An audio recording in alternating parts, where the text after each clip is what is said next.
Dunyoning g'araz niyatdagi insonlar endi futbolga hujum qilishyapti. O'zlarining jirkanch ishlarini futbolchilarning futbolkalariga, hatto ularning sardorlik bog'ichlariga va turli xil reklamalari orqali o'zlarini shu yo'l bilan ko'rsatib kelmoqda.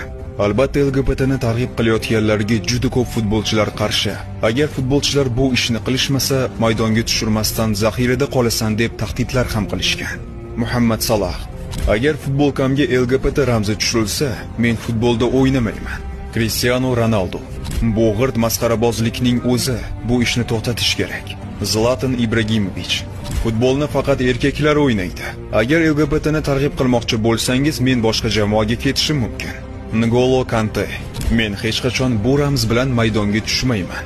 Sadio Mane: futboldagi bu jirkanch reklamalarni yo'q qilishimiz kerak. Neymar: siz LGBTni targ'ib qilyapsizmi? Demak, siz to'g'ri yo'lda emassiz. Vardy Leicester City'da sardorlik qilayotgan vaqtida LGBT ramzi tushirilgan sardorlik bog'ichini taqmayman degan. Hatto gol urganda ham burchakdagi bayroqni borib sindirib tashlagan. Ha, haqiqiy futbolchilar mana